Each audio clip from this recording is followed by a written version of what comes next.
గురువారం జబర్దస్త్, శుక్రవారం ఎక్స్ట్రా జబర్దస్త్ చూసే కామెడీ బ్యాచ్ అనుకుంటున్నావేమో. అప్పుడప్పుడు టీవీ 9 లో నేరాలు ఘోరాలు కూడా చూస్తాం.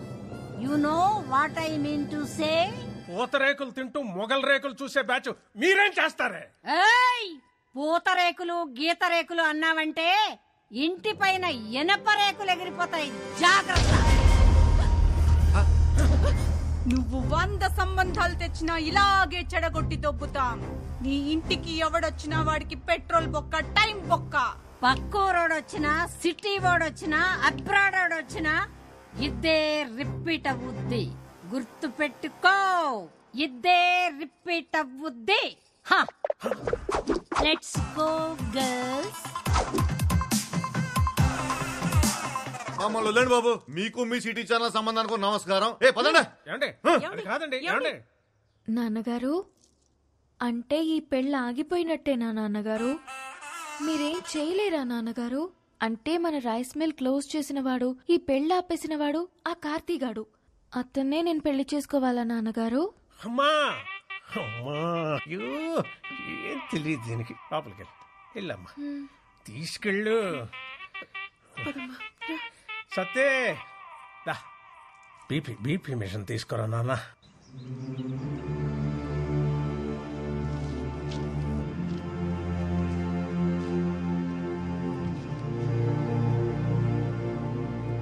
ఒక ఊరి నుంచి 8 మంది ప్లేయర్స్ సార్.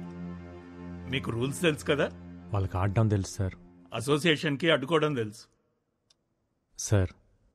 32 స్టేట్స్ ఉన్న కంట్రీలో మన ఇండియన్ క్రికెట్ టీంకి మన 2 తెలుగు రాష్ట్రాల నుంచి ఎంతమంది ఆడుతున్నారు? ఒక్క మహారాష్ట్ర నుంచే 83లో 6 క్రికెటర్స్ ఆడారు. 1953లో టెక్కల్ నుంచి 7 కబడ్డీ ప్లేయర్స్ నేషనల్స్కి ఆడారు. రూల్స్ ప్రకారం పంపిస్తే ఆడొస్తారు సార్. రూట్ లెవెల్ నుంచి ఆలోచించి పంపిస్తే పేపర్లో వస్తారు. మీరు గెలుపు మీద చాలా కాన్ఫిడెంట్గా ఉన్నట్టున్నారు. మా గెలుపు ఈ 2 అడుగుల కప్పు కోసం కాదు సార్. 2-3 జనరేషన్స్కి అక్షరాలు నేర్చుకుంటున్నా ఈ బడి కోసం. మా నాన్న ఆస్తుల మీద కట్టడానికి కారణం కనీస విద్య. కానీ ఇప్పుడు ఇది మూసేయాలనుకోవటానికి కారణం కార్పొరేట్ విద్య. గవర్నమెంట్కి అప్లికేషన్స్ పెట్టి అలసిపోయాను సార్. అందుకే గేమ్ ద్వారా ట్రై చేస్తున్నాం. అక్షరం కోసం ఆట నిలబడింది. మీకోసం నేను నిలబడిపోతే ఎలా? బోర్డుని నేను కన్విన్స్ చేస్తాను. ఏర్పాట్లు చేసుకోండి. Thank you sir. Kurnool Sindhu, Vizag Aruna చాలా మంచి ప్లేయర్స్. వీళ్ళిద్దరూ టీంలో ఉంటే నాకు అసోసియేషన్తో చాలా తేలికవుతుంది. ఆంధ్ర టీంలో వాళ్ళు ఉంటారు సార్. అండ్ మన దగ్గర ఫండ్స్ ఇంతే ఉన్నాయి. పర్లేదు సార్, నేను చూసుకుంటాను. Will you? Yeah, great. Good luck. Thank you sir. ఏంటి కోచ్ మీరు అనేది? అవునమ్మా, 2021 నేషనల్ కబడ్డీ కాంపిటీషన్స్కి మనం వెళ్తున్నాం. రేపటి నుంచి మన ప్రాక్టీస్ మార్నింగ్ 5 o'clock స్టార్ట్ చేయాలి. సరే అన్నయ్య. నేషనల్ కబడ్డీకి సెలెక్ట్ అయిన ఆత్రేయపురం ఆడపిల్లలు సంబరాల్లో మునిగిన రామకృష్ణ మెమోరియల్ స్కూల్. పిల్లల భవిష్యత్తు కోసం తన భవిష్యత్తునే సాక్రిఫైస్ చేసి జాబ్ రిజైన్ చేసిన కార్తీ. ఆ ఫ్లోకి ఫోటోస్ కి ఇప్పుడు మ్యాచ్ అయినదా బాబు గారు? అన్నారు అంటూ నాకే. ఈ ఇంట్లో ఎన్ని కిలోలు ఉప్పు తిన్నావో నాకు తెలదు కానీ అయ్యా, నీకున్న విశ్వాసం ముందు ఈ ఊళ్ళో ఏ కుక్క పనిచేయదురా. అంటే ఏంటంటే ఇప్పుడు అడిగేస్తారా? ఎంత డ్రామా ఆడారండి అమ్మాయి గారు. ఫెయిర్ అండ్ లవ్లీ రాసుకునే అదే ఫెయిర్ గా ఉండనప్పుడు నాటు మందు తాగే మనం ఎందుకురా మనుషుల్లాగా ఉండాలి?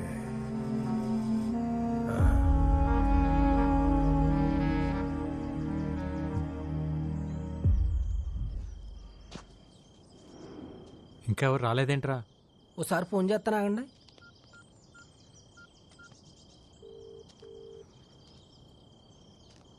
ఎత్తట్లేదండి.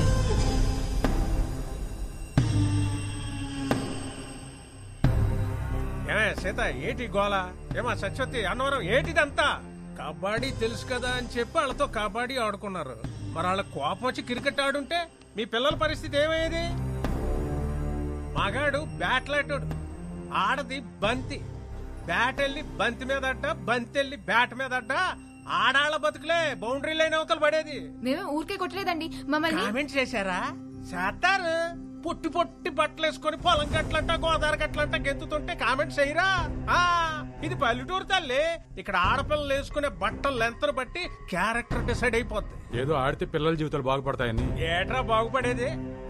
కబడ్డీ కబడ్డీ అని ఆడేస్తే పాకిస్తాన్ లాంటి పక్క దేశం నుంచి వచ్చి పెళ్లి చేసుకోవడానికి నీ కూతురే సానియా మిర్జా కాదు, దర్జీ కూతురు.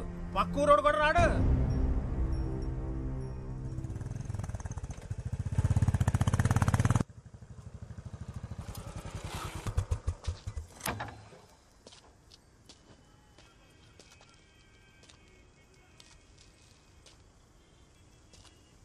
సీతారాం గారు ఏమైంది? అవును, మీరందరూ ఎందుకు ప్రాక్టీస్కి రాలేదు? రారు. ఇక నీకు నీ కబడ్డీకో సూర్య నమస్కారం బాబు. ఇంకా వాళ్ళు ఏ ప్రాక్టీస్కి రారు. ఏం మాట్లాడుతున్నారు? ఇంకొన్ని రోజుల్లో వీళ్ళంతా నేషనల్ ఛాంపియన్స్. ఛాంపియన్లు మాకెందుకులే బాబు.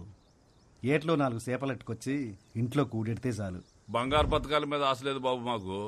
10 ఏళ్లలో బట్టలు ఉతికి పొద్దుకూకాక పొయ్యి మీద అంత వంట చేయడం తెలిస్తే చాలు.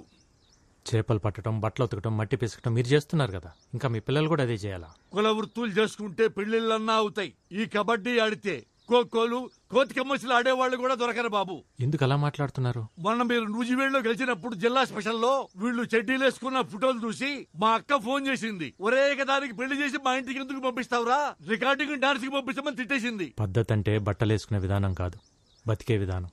ఆ విధానాన్ని మార్చాలన్నదే నా ఉద్దేశం. మీ ఉద్దేశాలు మా మీద రుద్దకండి బాబు. ఈ ఆటలాడితే వాళ్ళ జీవితాలు బాగుపడేలా లేవు. వాళ్ళ చదువులేవో వాళ్ళని చదువుకోనియండి అయ్యా. చదువుల వల్ల మాత్రమే జీవితాలు బాగుపడవు. ఒక స్కూల్లో 60 మంది ఉంటే మొదటి ర్యాంక్ ఒక్కరికే వస్తుంది. మిగతా 59 మంది మేము ఎందుకు పనికిరాం అనుకుంటే అర్థమే లేదు. ఎందుకు పనికి వస్తామో తెలుసుకుంటే జీవితానికి అడ్డే లేదు. పొద్దున్న 4 నేనెందుకు లేవాలని సైనా నెహ్వాల్ వాళ్ళ నాన్న అనుకుంటే ఈరోజు మన దేశానికి సైనా ఉండేది కాదు. 10th ఫెయిల్ అయినప్పుడు నా కొడుకు చదువు ఏమైపోతుందని ఓ తండ్రి కంగారు పడి ఉంటే ఈరోజు మనకు సచిన్ ఉండేవాడు కాదు. పిల్లలు ఏ ఆటలోనైనా గెలవాలంటే గెలిపించాల్సిన తల్లిదండ్రులు. వాళ్ళు మైదానంలో ఆడుతుంటే మీరు జీవితంలో ఆడాలి. ఆడు పిల్లల్ని ఆడించడానికి 100 చెప్తాడురా. ఎందుకంటే అదేదో గెలిచి వాళ్ళ నాన్న కట్టిన స్కూల్ కాపాడుకోవాలనేది ఇది మాస్టర్ ప్లాన్. నిజమే కడేం గారు, మా నాన్న స్కూల్ కట్టించింది నా పిల్లల కోసమే అయితే నాది మాస్టర్ ప్లాన్. కానీ ఆ ప్లాన్ వెనకాల ఈ పిల్లల భవిష్యత్తు, ఈ ఊరు భవిష్యత్తు కూడా ఉందని మర్చిపోవద్దు. ఆడపిల్లంటే 13 ఏళ్ళకి ఫంక్షన్ చేసామా, 17-18 ఏళ్ళకి పెళ్లి చేసామా, 20 ఏళ్ళకి 2 పిల్లల కన్నాక ఆపరేషన్ చేయించి మొగుడికి బానిస చేసామా? ఇంతేనా ఆడపిల్ల జీవితం? 4 గోట్ల మధ్య నలిగిపోవాల్సిందేనా?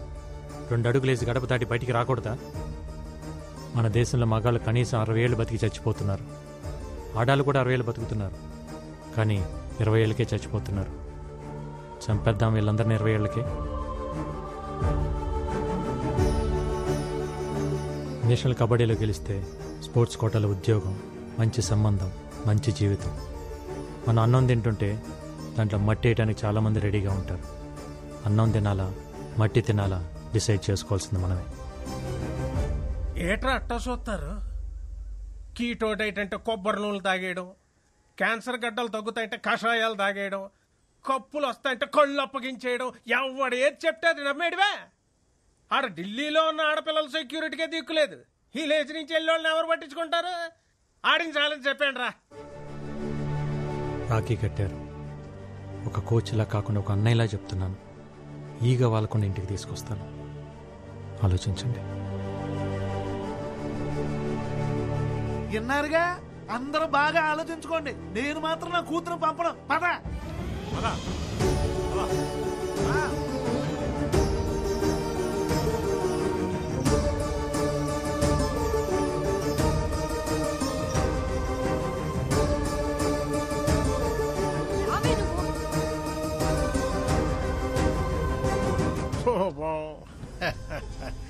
రైస్ మిల్లులకి తాళాలేయడాలు, ఆడపిల్లల చేత అబ్బాయిలను కొట్టించినంత ఈజీ కాదు ఇప్పుడు వాళ్ళని ఢిల్లీకి తీసుకెళ్ళడం. వెనకాల వెళ్ళి కాళ్ళొట్టుకున్నా మళ్ళీ వాళ్ళని కబడ్డీ కొట్టుకు అంపరు. ఇక నీ కప్ప నా సెప్ప. పదండ్రా.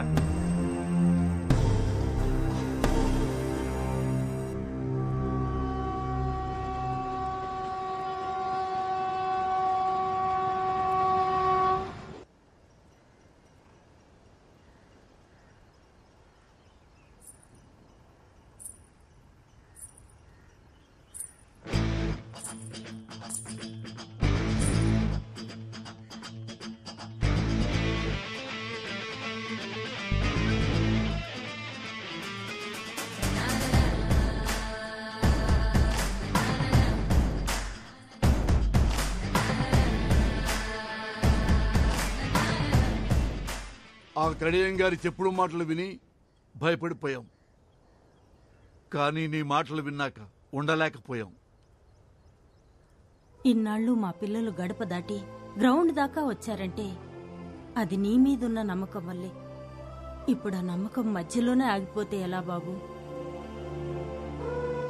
నాకు 50 ఏళ్ళు, కానీ 20 ఏళ్ళకే చచ్చిపోయా. ఈ పిల్లలకి ఆ పరిస్థితి రావద్దు. తీసుకెళ్ళి బాబు, వాళ్ళకి 60 ఏళ్ల బంగారు భవిష్యత్తు నుంచి తీసుకొని రా.